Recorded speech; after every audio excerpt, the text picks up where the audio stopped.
The storm came fast on planet Arkin. Wind howled like a hungry beast, throwing dust and ash into the air. Most miners had returned to the shelter domes, but one human stayed behind. Ethan. He was checking his old scout drone, fixing a broken wire. Near the edge of the rocky hills, his hands were dirty. His face was tired, but he liked the quiet. Away from people. Away from the noise. Suddenly, the drone made a sharp sound. Beep, beep. Ethan froze. Another signal came through the drone's audio receiver. It was weak, broken, but then he heard it. A voice. Very soft, very shaky. Help.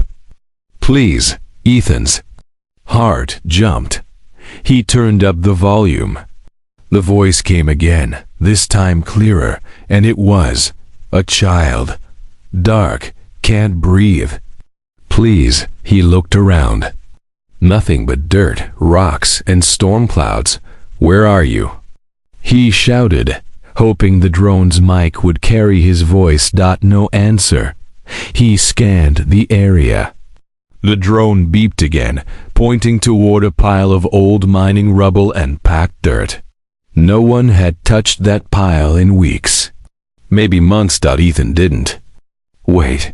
He ran toward the rubble, dropped to his knees, and began digging. His fingers clawed through the dirt. Rocks scraped his arms. Dust filled his eyes.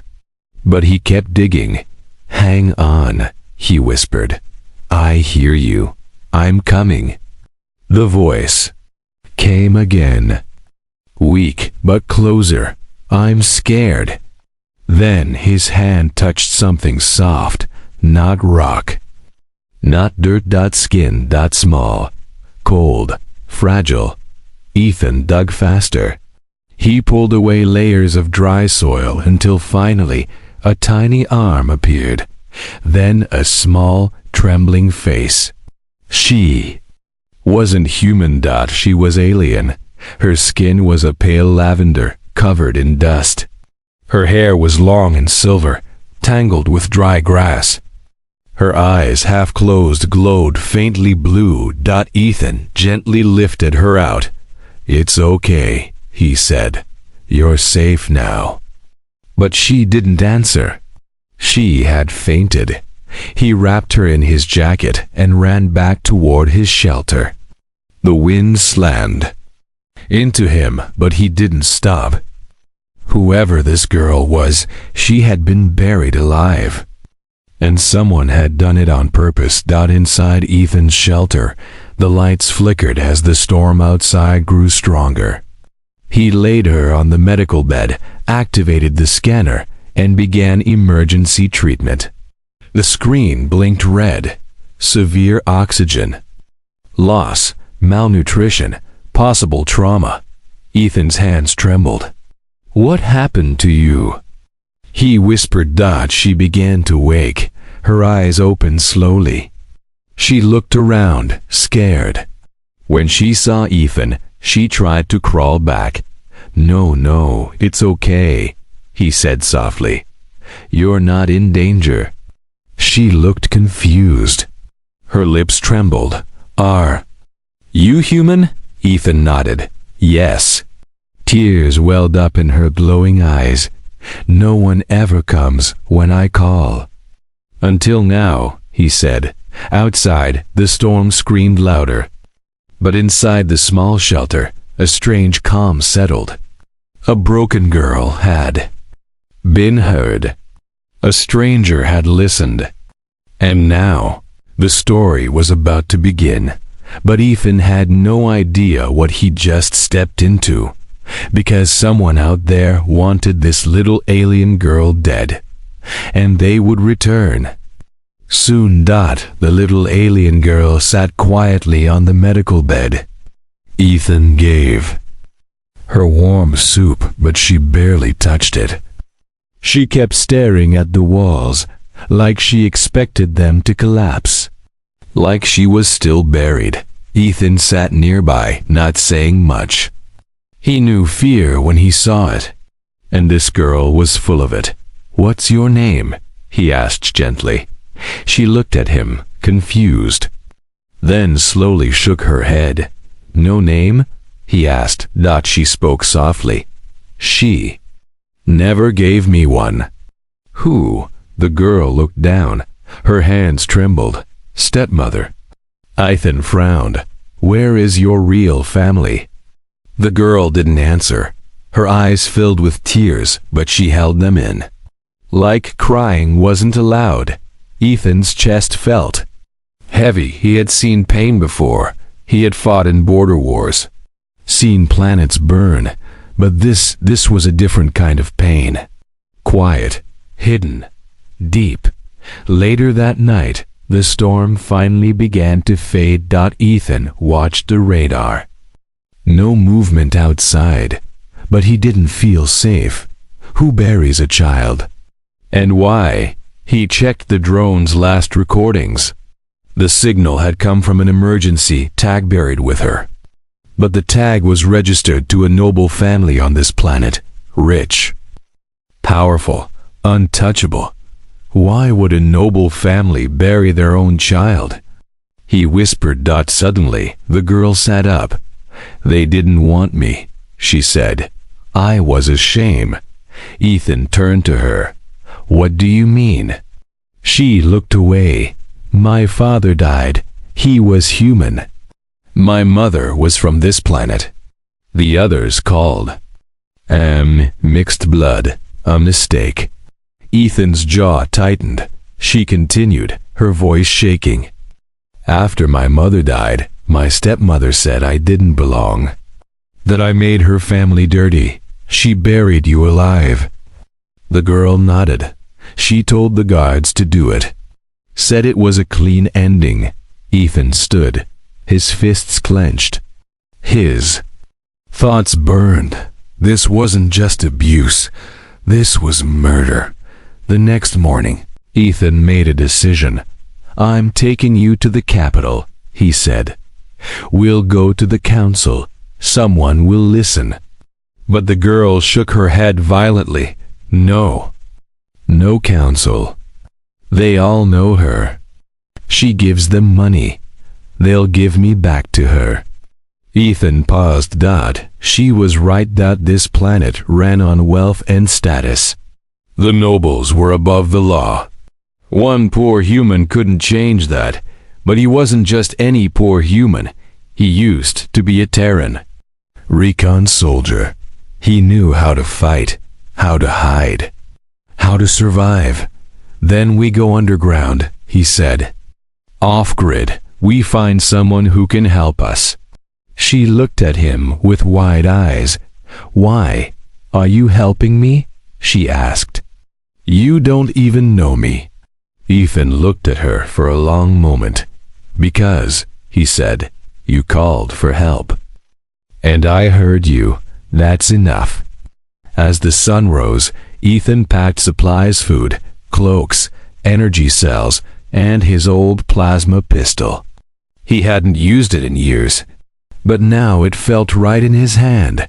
The girl put on a small brown coat he gave her. It hung loose on her tiny frame. But she smiled, just a little. It was the first time he saw her smile. She followed him to the door. "What should I call you?" he asked. She looked up. "I don't know." He thought for a moment. "Then I'll call you Nova." She blinked. "Nova? It means new star, a light after darkness." Her eyes glowed softly. "I like that." But far away in a tall, shining tower, the stepmother received a message. The girl survived. Her eyes narrowed. Her voice was cold. "Find her. And this time, bury them both." Nova sat in the corner of the desert rover, staring out the window as the rocky landscape flew by. Dust clouds rose behind them. The sky was pale orange now, but darker clouds were gathering again in the distance. Ethan drove fast. He didn't speak much. His eyes stayed on the path, his hands tight on the controls. He was planning, watching, preparing. Nova whispered, "They'll come for us." Ethan glanced at her. Let them try. Back in the capital, the stepmother was already. One step ahead, she stood in her silver robe, tall and sharp like a blade. Her voice was calm but deadly. "I want them gone. No trials. No questions, just silence." Her guards hesitated. "What about the human? He's nothing," she said. "Just a tool who dug too deep." She pressed a button on her cum. A screen flickered on. A creature appeared. Tall, armored, eyes glowing red. A bounty hunter. Sector Blackwatch. Codename Jerax. "Your payment has been doubled," she said. "Bring me the girl. Kill the rest." The hunter nodded once. Then the screen went dark. Meanwhile, deep in the wastelands, Ethan stopped the rover near an old water station. It was broken, abandoned, but he had hidden gear there long ago. "Stay close," he told Nova. She followed quietly. Her small boots crunched on the gravel. She didn't ask questions. She just watched, listened, learned. Inside the station, Ethan opened a hidden panel in the wall. Behind it were supplies, maps, old ID chips, cloaking patches, and his military badge. Nova picked it up. "You were a soldier?" Ethan nodded. "Long time ago." "Why did you leave?" He paused. "Because I was tired of war." She looked at him. "But now you're fighting again." He gave a small smile. "Only when it matters." Suddenly, the drone alarm beeped. Ethan spun toward the screen. A red dot was moving fast toward them. "Someone's coming," he said. "We need to go, now." Nova grabbed the small backpack he had given her. Ethan packed the gear quickly. But then a crash shook the building. The front wall exploded inward. Dust and fire. Through the smoke stepped a figure in dark armor, tall, silent. His weapon glowed with red energy. Jerax had arrived. Ethan shoved Nova behind a crate. "Stay down. Don't run. Don't scream." He pulled out his plasma pistol. "Who sent you?" Ethan asked. Jerax didn't answer. He raised his weapon and fired. Ethan rolled behind cover just in time. The blast melted part of the wall. "Move." "Nova," he shouted. She ran to the back, small and fast. Jerax tried to follow, but Ethan jumped in his path, firing 3 shots. One hit the shoulder. Sparks flew. Jerax didn't even flinch. Ethan cursed. "Of course you've got armor." Nova found a vent at the back of the station. She crawled through it quickly, hands shaking, heart pounding. She could still hear the sounds of blasts behind her. Then, silence. She crawled out into the open. Ethan wasn't there. Back inside, Ethan was pinned. His gun was nearly out of power. Jerax walked slowly toward him, like a machine that knew it had already won. "You're protecting something broken," Jerax said. His voice was cold, robotic. "She's not broken," Ethan growled. "She's a child." Jerax raised his weapon. Suddenly, a loud horn blared outside. Then tires. Then a group of local nomads appeared. Weapons drawn. One of them shouted, "Get away from our water station, Metal Face." They opened fire. Jerax turned, surprised, and took cover. Ethan used the chance to escape through the back. He found Nova hiding under a ledge. He grabbed her hand. Time to move. Together, They ran through the rocks, disappearing into the hills. From a distance, Jerax watched them vanish. His red eyes blinked once. Next time, he said, then he disappeared into the dust. The night was colder in the hills. Sharp winds blew through broken trees and old rock paths. Ethan and Nova walked quietly, one step at a time. Their legs were tired, their clothes dirty, but they kept moving.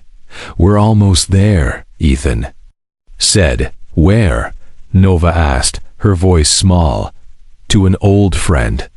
Someone I trust." Nova looked down. "What if they don't trust me?" Ethan looked at her.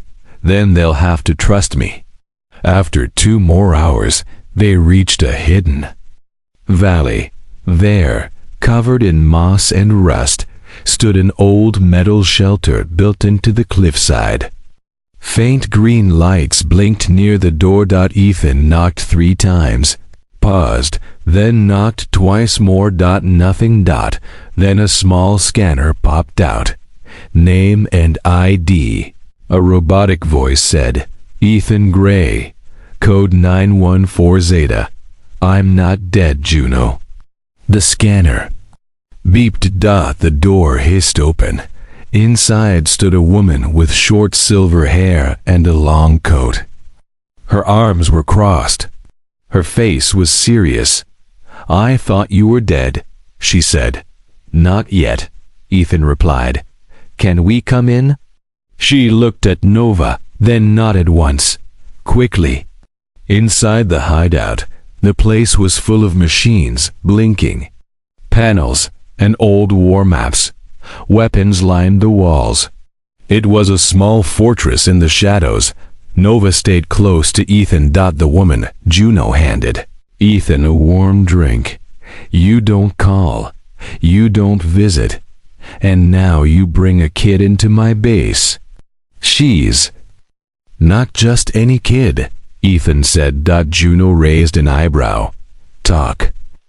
Ethan told her everything, how he found Nova buried alive, how she had no name, how the stepmother was trying to erase her like she never existed, how a bounty hunter nearly killed them both. When he finished, Juno sat in silence. Then she looked at Nova. "You remember your stepmother's name?" Nova nodded. "Lady Merrill," Juno hissed. "Of course, that snake. She funds half the council. No one touches her." "Which is why I need your help," Ethan said. "We can't run forever." Juno leaned back. "You're asking for war, Ethan." "No, I'm asking for justice." Later that night, Nova stood near a small table, looking at a glowing map of the planet. Juno came beside her. "You're lucky he found you," she said. Nova didn't answer. "I've seen what nobles do to shameful children like you," Juno added. "Most don't survive." Nova looked up. "Why do they hate people like me?" "Because they're scared of the future," Juno said. "And you are that future." Nova didn't understand, but she nodded. Suddenly, alarms flashed red. Ethan ran into the room. "What is it?" Juno pointed to the screen. "Something's jamming our signals. We've been found," Ethan cursed. "Jerax," Juno grabbed her gun. "They traced you here." The lights flickered. A loud boom shook the shelter. "They're blowing the cliff," Juno shouted. "We have to move now." Outside, red lights lit up the sky. Drones flew overhead. Jerax was here.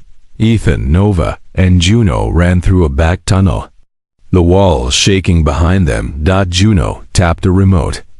"Explosive charges armed." Ethan looked back. "What about your gear?" Juno smirked. "Let them take junk. The real stuff's in my head."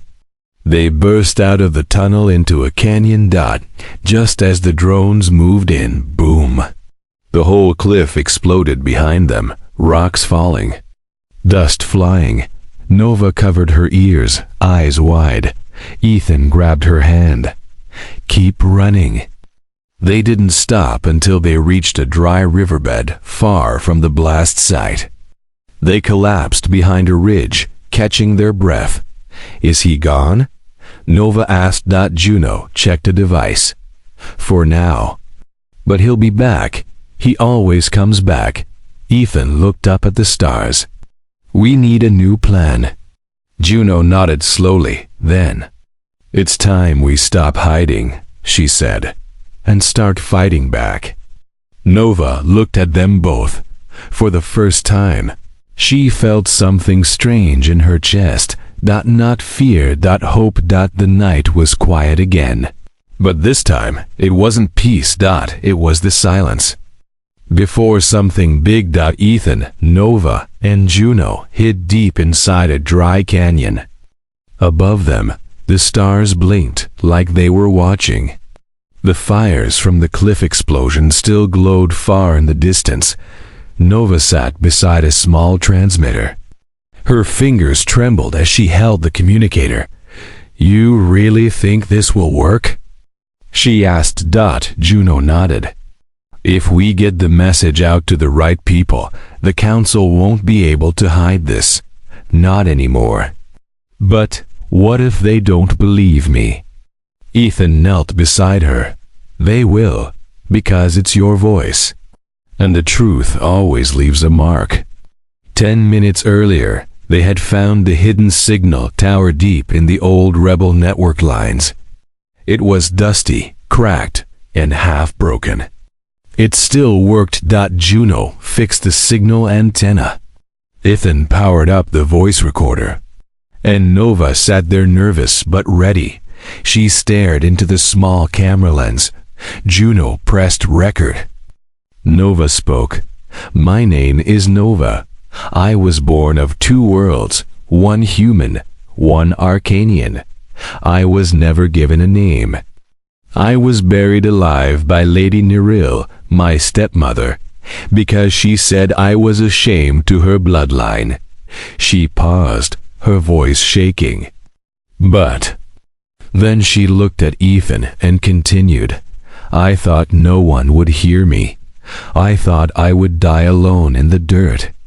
But 1 human heard me, and he came." Her eyes glowed faintly. "I want to live.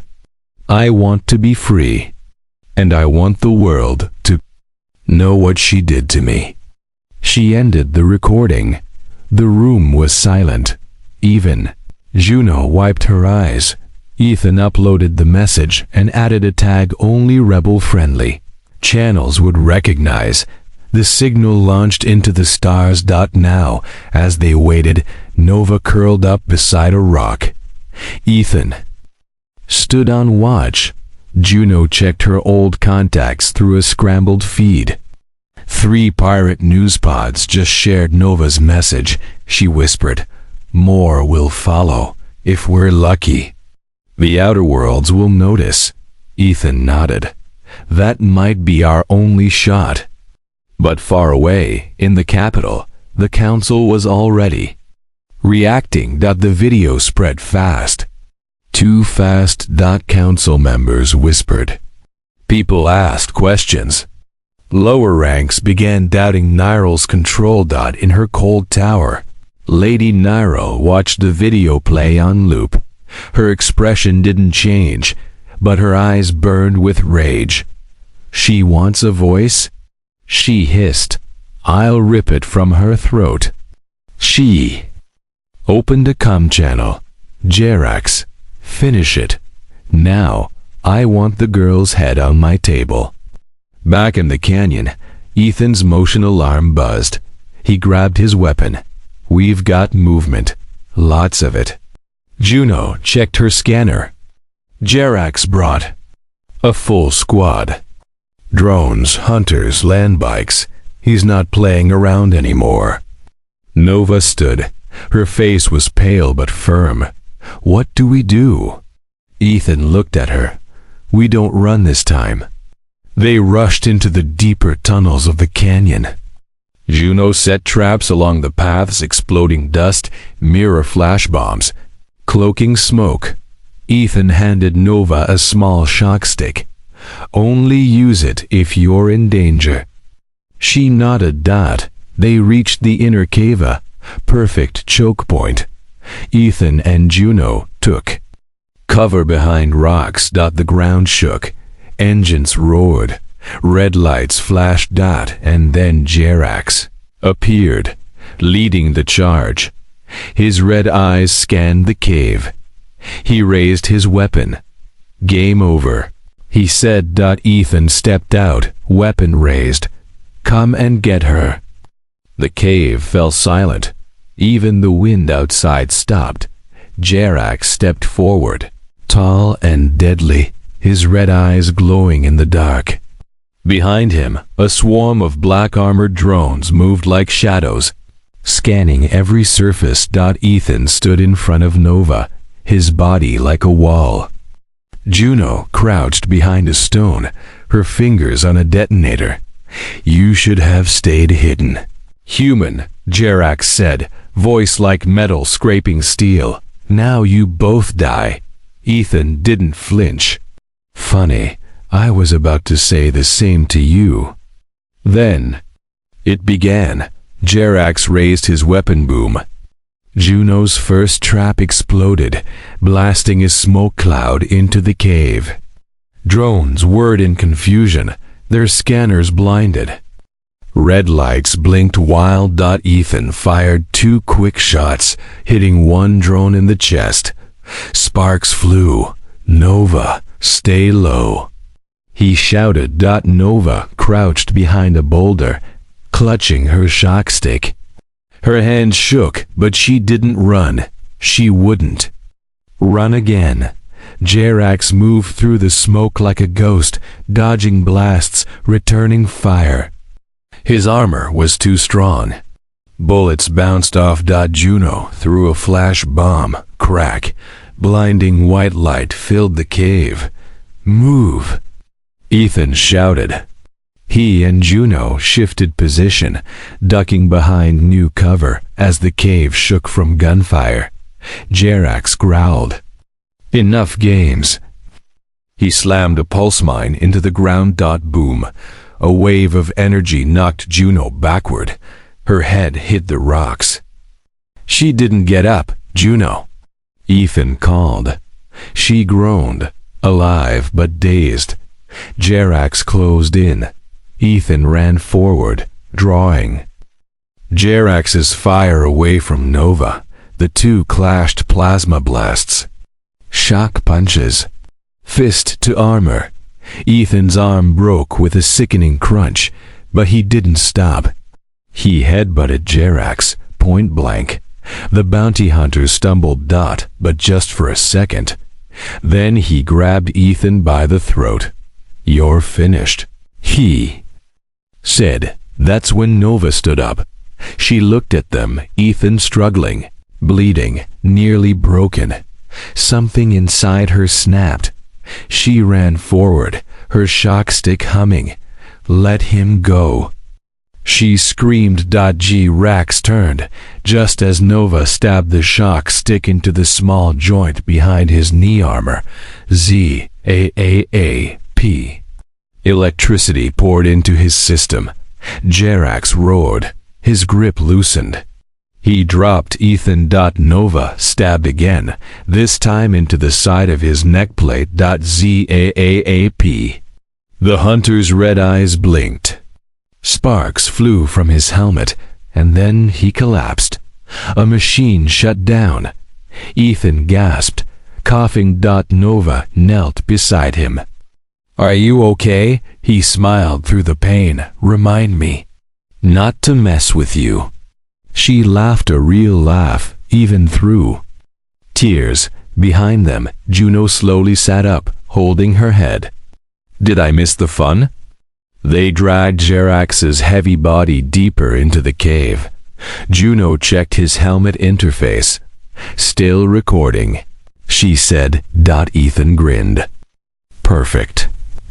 They activated the recording and sent a second broadcast, Jerax's defeat. The image of the feared bounty hunter lying on the ground, shut down by a girl he was sent to erase. The message was short. She lived. She fought. She won. Far across the stars, thousands watched. People on slave planets, outer rim colonies, even inside noble houses. They saw Nova. They heard her name, and hope began to rise. Back in the canyon, as the sun rose, Nova sat beside Ethan. "You didn't let go," she whispered. "I never will," he said. She smiled. "Then I guess I'm not broken anymore." "No," Ethan said. "You're stronger than anyone I've ever met." Juno limped over, holding a new plan. Councils rattled. "People are talking. We've started something." Nova stood up. "For the first time in my life," she said, "I want to finish it." The gates of the Capitol Tower stood tall and cold, shining under the twin suns. Guards in golden armor stood, ready, weapons drawn, and there, walking slowly toward them, Nova. Beside her walked Ethan, his arm in a sling, his face still bruised. Juno followed behind, coat fluttering in the wind, her weapon hidden under her belt. The three had come to do the unthinkable, faced Lady Narrow. Inside the tower, nobles whispered nervously. Council members watched the latest recordings. Nova's message, Jerax's defeat. The whole galaxy had seen it. The people were rising. Nyrel, however, was not shaken. She stood like stone, her long silver dress dragging behind her like a snake's tail. "She is still a mistake," Nyrel said coldly. "One broadcast doesn't change her blood." An advisor leaned in. "But the people love her now. Even council members are splitting support." "She is a child," Nyrel hissed, "and she will kneel before me." In the main court, Nova walked forward alone. The guards opened the doors wide. She entered the massive hall with fire in her chest, but her steps were calm. Nyrel sat on the high throne, flanked by council elders and silver banners. Nova stopped at the center of the room. For a moment's silence. Then Nyrel smiled. "You've grown brave, little insect." Nova looked up. "I've grown free." "You think the crowd's cheers make you powerful?" Nova didn't blink. "No, but truth does." Gasps rose around the room. Nyrel's eyes narrowed. "You come into my court with dirt in your hair and think you are someone." Nova walked forward, slowly, boldly. "I came from under the dirt, and I still rose." Ethan's heart pounded as he watched from the shadows. Juno had her hand on her blaster, just in case. Nyrel stood. "You are not noble. You are not blood. You are trash, half-blood filth." Nova's voice didn't shake. "I am what you tried to destroy. And yet I'm still here. That makes me stronger than you." A loud buzz echoed through the hall. Screens lit up live broadcast. Juno had triggered the stream. Millions were watching. Nova turned to the council and the cameras. "You all saw what she did. You saw me buried, left to die. You saw the hunter sent to erase me. But now I speak, not just for myself, but for every voice that was silenced." She raised her hand. "For the broken, for the outcasts, for the children who were never given names." The crowd inside and outside the tower began to murmur. Cheers erupted beyond the walls. Nyrel stepped down, face twisted with rage. "You will kneel." Nova stood tall. "No." The guards looked unsure. Nerul screamed. Then I'll make you. She rushed forward, but Ethan stepped in front of. Nova, pistol raised. Not today. Juno appeared on the other side, weapon drawn. Time's up, Nerul. Council guards surrounded the room, but none moved. One by one, they lowered their weapons. A council elder stood. Enough. Her voice has been heard, and the people have chosen. Nerul was removed from the chamber, stripped of title. Stripped of power. Nova stood there, no crown, no throne, just truth and a voice that had once cried from beneath the dirt. Now it echoed across the stars. Days later, Nova stood on a balcony, looking over the capital. Ethan walked up beside her. There, asking what title you want. Nova smiled. I don't need one. You sure? I was nameless. Then I was Nova. That's enough for me, he chuckled. You'll always be Nova to me. She looked up. I want to build a place. A real home for kids like me. You won't be alone, Ethan said. We're in this together. Juno joined them with a grin. Turns out the galaxy listens, if you scream loud enough. And so, a girl once left in the dirt rose to lead a world, not with fear, but with hope. Her voice had been heard, and it would never be buried again.